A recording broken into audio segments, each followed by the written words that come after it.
La magie de la télé vous suit partout dans le monde avec son nouveau service disponible sur les supports Windows, iOS, iPhone, Android et tablette. La DTV sous vos yeux, partout, à tout instant. Avec la DTV, vivez la magie de la télé.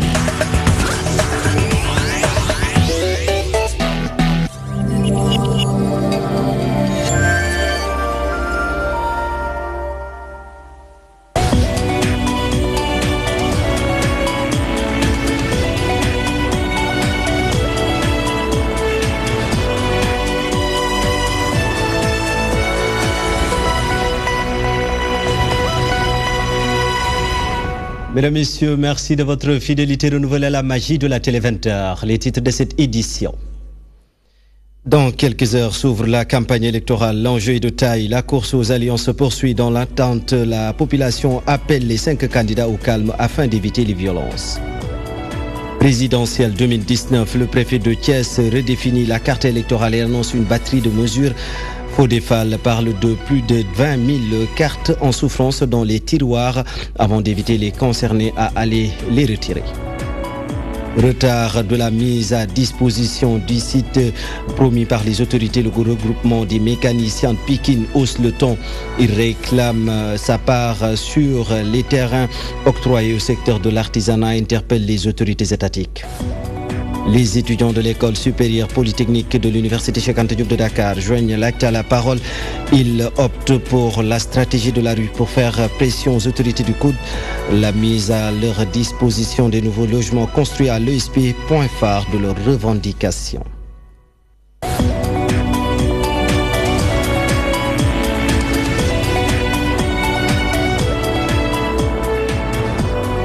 Bonsoir et bienvenue si vous nous rejoignez sur la DTV de la politique pour démarrer cette édition présidentielle 2019.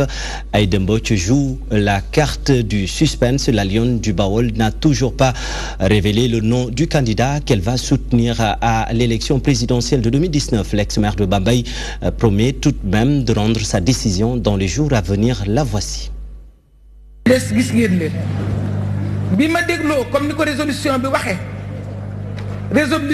Comme le veut la résolution, j'ai entendu toutes vos propositions et vous ne m'aidez pas dans mon choix. Je pensais qu'en venant dans cette salle, chacun d'entre vous voterait pour le candidat de son choix qu'il veut que nous accompagnions pour l'élection présidentielle. Malheureusement, ce n'est pas le cas. Vous me donnez carte blanche et je ne pensais pas que j'aurais carte blanche. Maintenant, je vais discuter avec les coordonnateurs des différentes régions. De plus, vous me demandez de prendre une décision, non devant les membres du parti, mais plutôt devant le peuple souverain. Alors, je ferai une conférence de presse pour que tout le monde soit informé, tout en consultant bien sûr les coordonnateurs des différentes régions, car c'est une décision qui va durer pour un mandat de 5 ans. Alors, nous allons y réfléchir ensemble.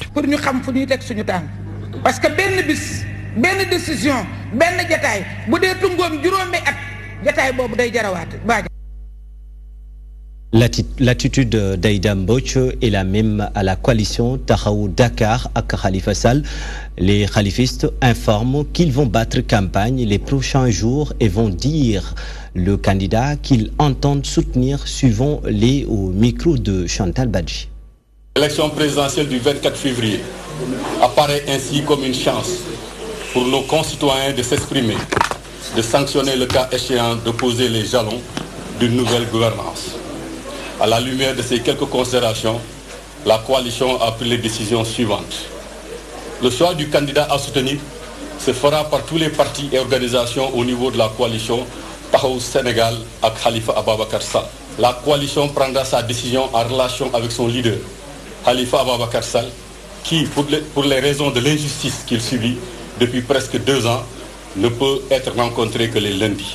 La coalition fera son choix sur la base d'un accord de partenariat impliquant essentiellement un programme de réforme de la gouvernance partant sur l'indépendance de la justice, une séparation équilibrée des pouvoirs, la réaffirmation du principe de la libre administration des collectivités territoriales, la correction des injustices ainsi que les conditions d'une gouvernance transparente et inclusive. La coalition, selon les instructions de son leader, est en train de prendre toutes les initiatives utiles et les contacts nécessaires avec tous les acteurs politiques pour créer une dynamique de victoire et donner au Sénégal toutes les chances de réussir une troisième alternative. Pendant ce temps, le candidat Idriss Seck enregistre encore un soutien de taille. Pape Diop prend la décision d'accompagner la coalition dirigée par le chef de file de Rewmi, Moussa Diakité, évoque des raisons programmatiques pour justifier ce choix après avoir rencontré les autres candidats. Pour le porte-parole de la convergence Bokk Gis Gis, l'objectif du parti est clair, faire partir le président de la République Macky Sall au soir du 24 février 2019. Écoutons Moussa Diakité, porte-parole de Bokk Gis Gis. D'abord sur une base programmatique, c'est d'abord avec les discussions avec le candidat et c'est ensuite une volonté du comité directeur qui a donné mandat au président de continuer. Mais sur le principe, nous allons avec le candidat Idrissa Seck parce que c'est une volonté du comité directeur. D'ailleurs, le parti avait donné mandat au président Pape Diop qui a voulu quand même redonner cette responsabilité-là à chaque responsable du Bokk Gis Gis pour que les gens se prononcent. C'est vrai qu'il y avait d'autres choix, mais le choix qu'il a remporté en était le candidat Idriss Seck. Et les raisons avancées, c'est des raisons internes pour les responsables. Laissez-nous la primeur d'en informer nos militants à la base et certainement durant la campagne, nous aurons l'attitude de revenir sur les raisons réelles qui ont guidé ce choix sur la personne d'Idriss Seck et non pas sur les autres. C'est sur des manigances que le candidat Pape Diop a été recalé. Cela ne refroidit nullement l'ardeur des militants de Bokk Gis Gis qui ont compris qu'ils doivent se battre pour qu'il y ait alternance en février 2019. Donc les gens de Bokk Gis Gis, les responsables, les militants, se battront comme si c'était Pape Diop le candidat. Parce qu'en réalité, ce qui se pose, ce n'est plus un problème de candidat ou de parti. C'est une question de coalition, c'est une question d'alternative et Bokk Gis Gis voudrait jouer sa partition. Nous ne venons pas en souteneur, nous ne venons pas en spectateur, nous venons en acteur. Nous serons au cœur de la campagne pour peser de tout notre poids afin que le candidat Idrissa Seck puisse remporter les élections au soir du 24 février 2019. Parallèlement, le capitaine Mamadou Dieye préfère Idriss Seck aux autres candidats à la présidentielle de 2019. Le capitaine Mamadou Dieye, que vous allez suivre dans nos prochaines éditions, Macky Sall peut désormais compter sur le soutien de l'actuel maire de la commune de Patte d'Oie. Banda Diop a annoncé son désir de soutenir Benno Bokk Yakaar pour la présidentielle de 2019. Banda Diop ne veut point entendre parler de transhumance concernant l'affaire Khalifa Ababacar Sall. Il affirme qu'il va continuer bien sûr son combat jusqu'à ce qu'il retrouve la liberté, bien sûr. Penda Badji. Après Aïssata Tall Sall et tant d'autres, c'est au tour de Banda Diop de rallier le camp présidentiel. Le maire de la commune de Patte d'Oie a décidé de tourner le dos à Taxawu Sénégal, un choix qui selon lui ne peut être qualifié de transhumance parce qu'il n'est pas membre de l'APR. Je soutiens la candidature, la réélection du président Macky Sall. Ceci ne voudrait nullement dire une transhumance ou bien une intégration des structures de l'APR. Khalifa est toujours dans les liens de la détention. Il n'est pas candidat malheureusement. Donc je suis libre de choisir mon candidat. Et aujourd'hui, le candidat qui me présente beaucoup plus de gages, beaucoup plus de sécurité, beaucoup plus de continuité, mais surtout beaucoup plus de stabilité, c'est le candidat Macky Sall. Toutefois, l'actuel président du comité électoral du parti au pouvoir annonce qu'il va continuer son combat pour la libération de Khalifa Sall. Soutenir Macky Sall n'est pas pour autant nier mon histoire avec Khalifa Sall. La question est de savoir comment pérenniser les acquis démocratiques et de travailler pour une grâce présidentielle afin que le maire de Dakar puisse retrouver sa famille et ses enfants. Pour l'ex-khalifiste, son choix se justifie par les mêmes idéologies qu'il partage avec Macky Sall. Cependant, il promet de faire bénéficier d'une grâce présidentielle à son ex-mentor. De Patte d'Oie, nous nous rendons à la Médina où la cellule d'appui pour le triomphe de Benno Bokk Yakaar tend la main au maire de Médina, Bamba Fall. Ses membres nourrissent l'ambition de travailler avec Bamba Fall pour le développement de la dite commune. Ils ont présenté ce samedi le bilan du président de la République à la population de Médina. Cheikh Ahmed Tidiane Ba et Seydou Gueye réagissent au micro d'Adama Bité. La Médina a été conviée à un atelier de partage sur les réalisations du président Macky Sall autour du thème du mandat de redressement au mandat de transformation. Ça a été l'occasion pour nous de donner la parole à El Hadji Ibrahima Sall, ancien ministre du Plan, Souleymane Assou Diagne, professeur d'économie, qui ont passé en revue dans les grands aspects, mais en ayant aussi le souci du détail et du partage de cette information, ils ont permis à la Médina, notamment aux personnes âgées, aux identités remarquables qui étaient présentes dans la salle, d'avoir une connaissance beaucoup plus précise de l'action du président Macky Sall. L'éventuelle venue de Bamba Fall serait d'un apport assez conséquent pour le camp présidentiel. Et je rappelle que le président, sa volonté, c'est de gagner avec tout le monde, pas de gagner avec quelques-uns. Donc il est évident que toute ressource politique qui viendrait abonder le camp présidentiel serait la bienvenue. Nous tendons la main à tout le monde, nous comptons d'abord sur nos propres forces, mais il est évident que si M. le maire et nos frères et sœurs qui sont avec lui viennent renforcer le camp présidentiel, nous en serons très contents. Direction Thiès, où le préfet a redéfini la carte électorale. Il a donné le nombre de bureaux de vote et le nombre d'électeurs inscrits au niveau du fichier. Bien sûr, non, sans exhorter les différents acteurs impliqués dans la distribution d'informer les citoyens à aller récupérer leur carte d'électeur. Le préfet de Thiès, Fodé Fall, est avec Daouda Thiandoum. Par rapport à l'opération de distribution des cartes, qui, comme je l'ai dit, n'a jamais cessé. De tout temps, la distribution a été assurée soit par des agents de l'administration, soit maintenant, comme c'est le cas à l'heure actuelle, par des commissions spécialement créées à cet effet. On est là présentement avec un gap, avec un nombre de plus de 20 000 cartes en souffrance dans les différentes commissions du département de Thiès. Et c'est le lieu de lancer un appel à l'endroit des leaders d'opinion, des journalistes que vous êtes, à l'endroit des acteurs politiques, mais qu'ils jouent pleinement aussi le rôle qui est attendu d'eux, n'est-ce pas, pour faire passer l'information et pousser les électeurs à venir retirer ces cartes-là. 20 000 cartes quand même, et c'est un lot important. Aujourd'hui, nous ne voudrions pas aller aux élections avec 20 000 cartes, pas devers nous. Campagne électorale, des Sénégalais pensent déjà à des incidents. Ils dénoncent et indiquent que les violences constituent une sérieuse menace en perspective de la tenue d'élections libres, démocratiques et transparentes. La population attend des 5 candidats la présentation de programmes innovants. Safia Toukoli, reportage. À quelques heures du début de la campagne électorale, tous les regards convergent vers les candidats. Une campagne sans violence, c'est ce que souhaitent bon nombre de Sénégalais. Je lance un appel aux uns et aux autres pour leur dire de faire de sorte qu'il y ait une campagne apaisée, une campagne dans la paix. Et je m'adresse surtout aux tenants du pouvoir. Tout doit se dérouler dans le calme, dans la non-violence et dans la démocratie la plus pure. Parce que le Sénégal est connu comme un pays de démocratie.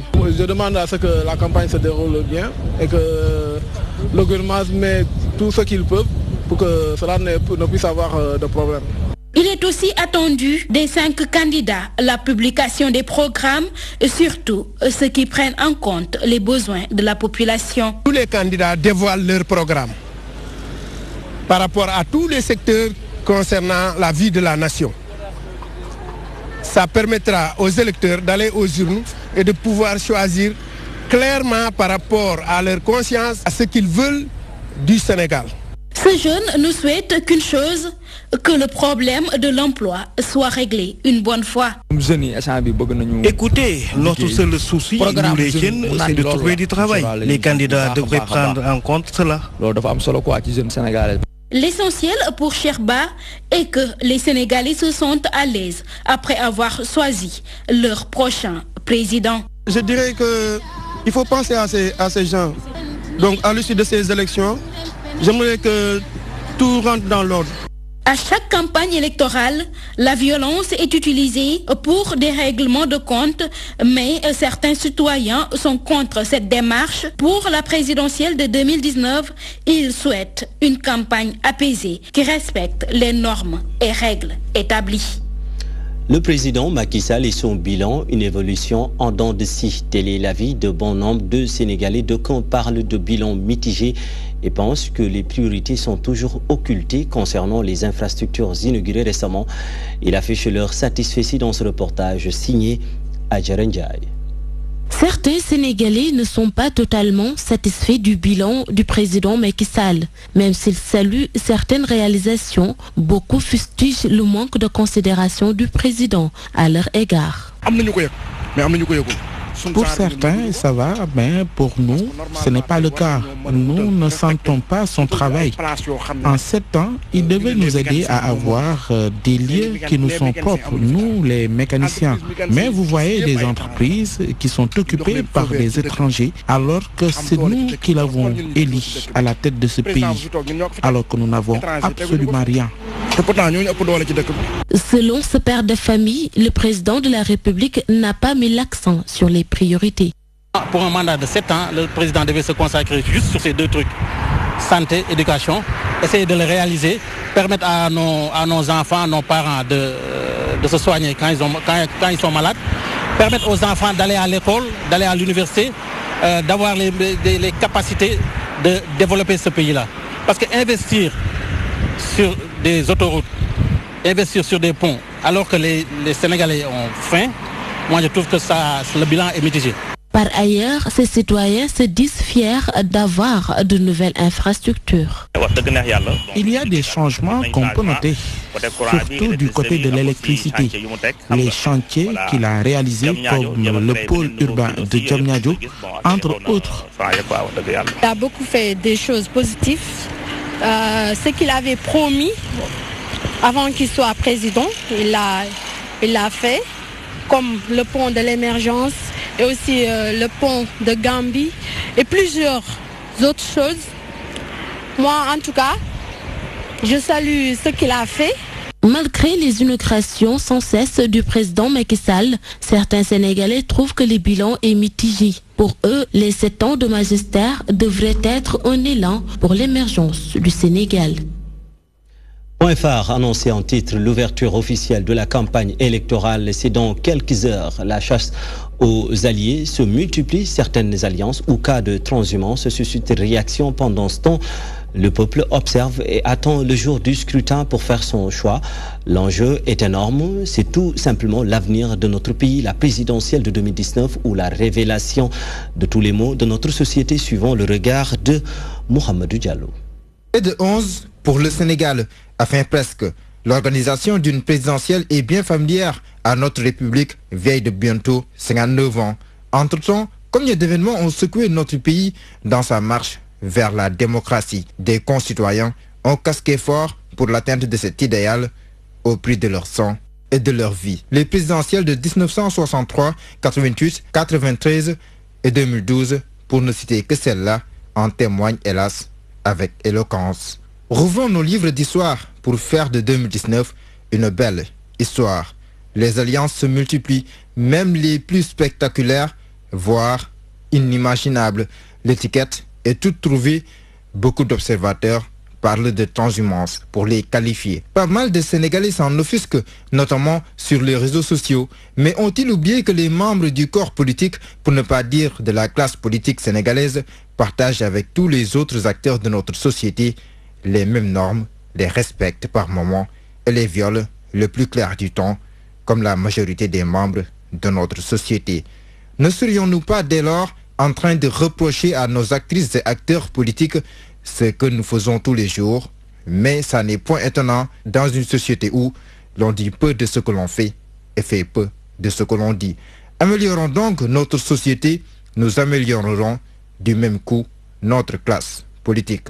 Mais cela ne dédouane pas pour autant les politiques qui ravalent leurs propres vomissures. Quand on soutient le candidat sortant, on cautionne par la même occasion son actif et son passif. Celui tant fustigé hier, mais que le nouvel allié est obligé aujourd'hui de louer. Les enjeux sont énormes et les 5 candidats ont plus que du pain sur la planche, disons toute une boulangerie.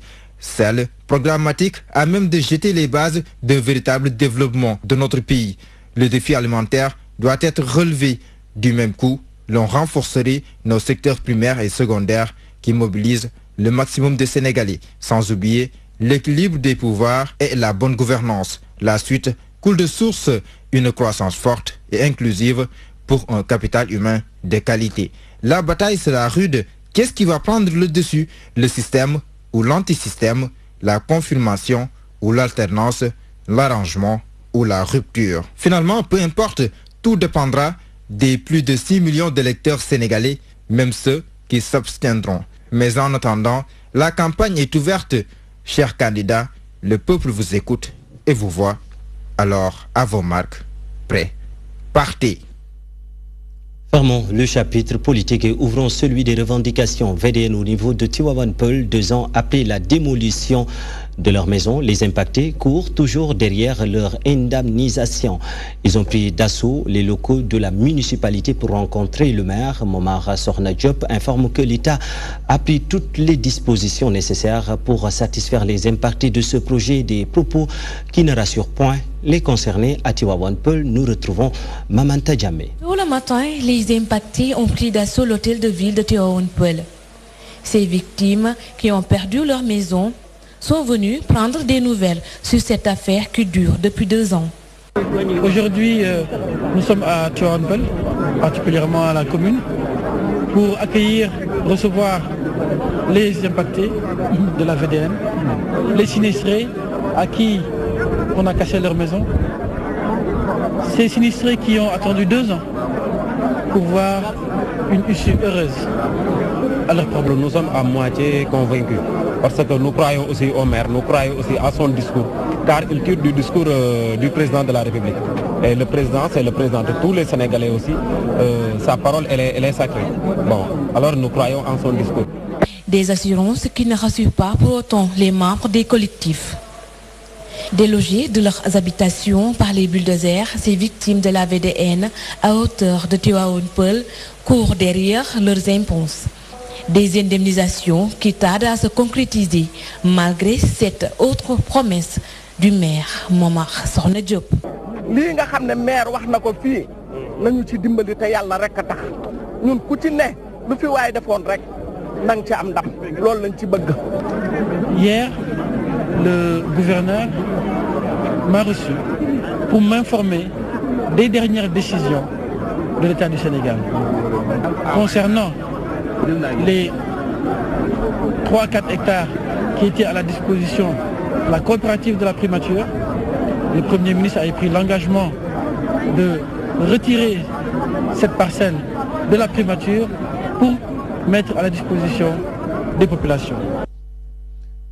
Non loin de Tivaouane Peulh, Pikine, terrain octroyé aux artisans de Pikine, le regroupement des mécaniciens réclame sa part. Très en verve, ces travailleurs listent leurs mots et interpellent les autorités étatiques. Papis Fati porte leurs paroles. REVAP constitue toute la banlieue de Pikine.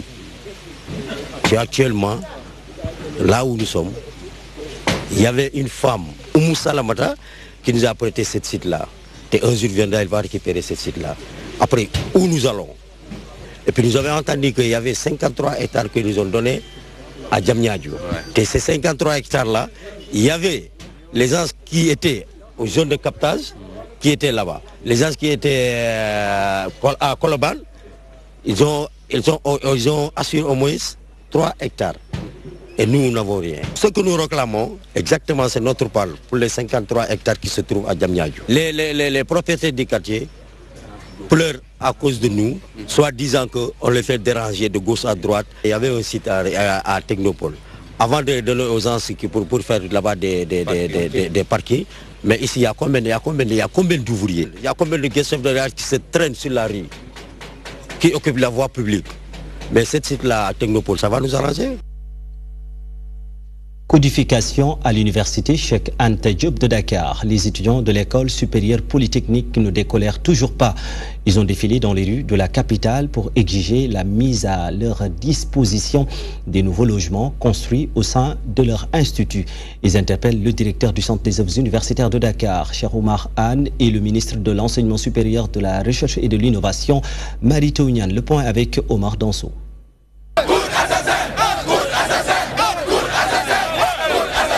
Voilà entre autres slogans scandés par les étudiants de l'école supérieure polytechnique de l'université Cheikh Anta Diop de Dakar tout au long de leur parcours. Une manière de dénoncer les mauvaises conditions de vie à l'ESP. Aujourd'hui, dans cette école où les étudiants doivent faire 40 heures de cours de manière obligatoire chaque semaine, 20 heures de travail personnel par semaine, sont dans des conditions plus que scabreuses. Nous nous entassons dans les chambres. Les conditions de restauration, n'en parlons plus. Pourtant, des nouveaux logements ont été construits, mais sans conséquence sur leurs conditions sociales. Ces étudiants en veulent aux autorités de l'enseignement supérieur. D'abord aux autorités du COUD pour plus de responsabilité. Aux autorités de l'enseignement supérieur, ils ne sont vraiment pas disposés et pour des considérations circonstancielles tout simplement, semblent déterminés à tuer l'ESP. Plus que jamais déterminé, Pape Assane Doye et ses camarades comptent aller plus loin dans leur combat. Tant que nous n'aurons pas ce que nous obtenons, cette mobilisation, vous la verrez tout le temps. Vous la verrez chaque jour si nécessaire, vous la verrez chaque semaine si nécessaire. Cette marche n'est qu'une parmi des séries d'actions prévues pour la satisfaction de leurs revendications.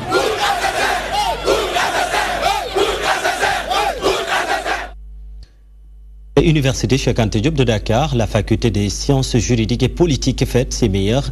Une initiative de l'amicale des étudiants de la dite faculté pour l'édition 2018, Justice et État de droit au cœur des échanges.